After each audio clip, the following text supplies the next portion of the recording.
Реал Мадрид сезонро на он қадар хуб сар кард. Президенти даста Флорентино Перес пушаймон шуд ки тобистони гузашта ягон топ трансфер накард, вале дар моҳи январ имконият дорад хатогиҳояшро ислоҳ кунад. махсус барои ҳамин Реал бояд трансферҳои хуб кунад, вагарна даста метавонад ҳам аз Ла Лига монад ва ҳам аз Лигаи Чемпионҳо. Айни ҳол Реал танҳо як трансфер кардааст. Брайан Диазро аз Манчестер Сити харид. Ин ползашини ки 19 сола бо истеъдодад, вале ҳоло барои состави асосӣ нашида. Биёин дар аввал қайд мекунем позитсияҳои систи Реала. Якм ҳамлагар. Баъди тарки Роналдо ягон кас вазифаи голзаниро ба уҳда намегирад. Дуюм защитник. Дар линияи защита ҳама вақт як ё ду бозингар травма дорад. Инчунин ба Реал як ползащитник даркора ки бисёртар ҳамла мекунад. Ҳамада салом дӯстон. Шумо қарор доред дар канали Фут бародарон ва бо шумо аст Муҳаммад Гаюров ва Мирзоёр Гаюров.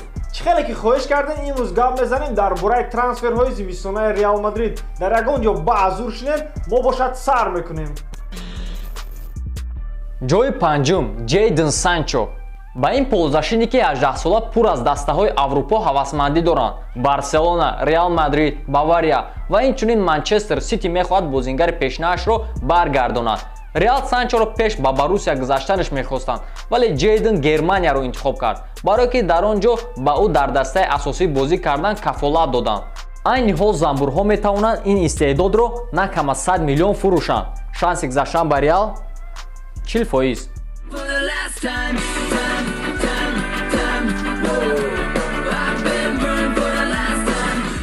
ҷои чорум Радамел Фалкао. Агар хабарҳои нав дар бораи трансферҳои 2019 Реал хонем, бисёртар воситаҳои оммаи ахбор дар бораи трансфери Фалкао менависанд. Айни ҳол дар Монако кризиси калонай ва ин кризис то охири сезон давом дорад. Барои ҳамин Фалкао зид нест дастаро тарк кунад ва истеъдодашро дар Реал Мадрид нишон диҳад. Ин гуна бозингар барои голзанӣ дар Реал лозим аст, барое ки Бензема аз удаи кораш намебарояд ва бел бошад травма дорад. Инчунин трансфери Фалкао ба Реал на он қадар қимат меғалтад. Ҳамагӣ 20-25 миллион евро. Шанси гузаштан 30%.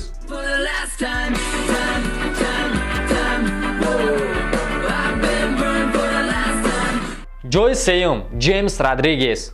хотиррасон мекунем ки айни ҳол бозингар ҳамчун аренда дар Бавария ва бояд аз рӯи шартномааш тобистони оянда баргардад, вале бозингар дар Бавария хушбахт нест ва бо тренери даста Ковач конфликт дорад. аз ҳамин сабаб Ҷеймс метавонад дар ҳамин трансфери зимистона ба Реал баргардад. худ бозингар зид нест, зидане ки ба ӯ боварӣ надошт рафт. эҳтимоли калонае ки исконист дастаро тарк мекунад. инчунин Реал метавонад Модричро фурӯшад. мобайни даста қариб холӣ мемонад ва ин барои Ҷеймс имконияти хубае ки худашро боз дар Реал нишон диҳад. эҳтимоли калонае ки Перес ба ин вариант бармегардад, барое ки ин вариант дар ҳақиқатан хуб аст. шанси баргаштан ба Реал 55%.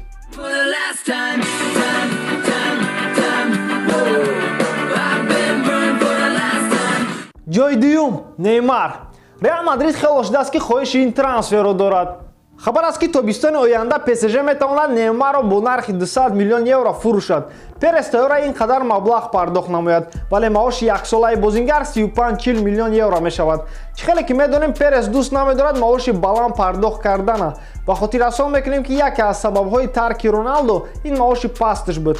ғайр аз ин воситаҳои оммаи ахбор хабар медиҳад ки Реал метавонад аз ин трансфер даст кашад, аз сабабе ки ӯ пеш дар Барселона бозӣ мекард ва ҳатто бар зидди Реал гапҳои дағал мегуфт. вале агар Реал дар ҳақиқатан ин бозингарро хоҳад, метавонад бо нархи 200 миллион евро ба даст орад. барое ки уровни чемпионати Франсия ба Неймар маъқул нест ва мехоҳад ба Испания баргардад. шанси гузаштан 50%.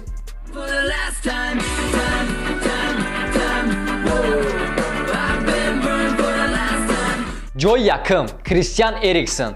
барои Реал ин заминаи беҳтаринае барои Модрич. ӯ тӯпи тиллоиро гирифт, вале сезонро на он қадар хуб сар кард. барои ҳамин Перес фикри фурӯхтанашро дорад, а дар ивазаш Кристиан Эриксонро мебинад. нархи ҳақиқии бозингар 90-110 миллион евроро дар бар мегирад. ё ки дастаҳо метавонанд додугирифт кунанд, Белро ба Тоттенхем баргардонанд, а бар ивазаш Эриксонро гирад. шанси гузаштан ба Реал 35%.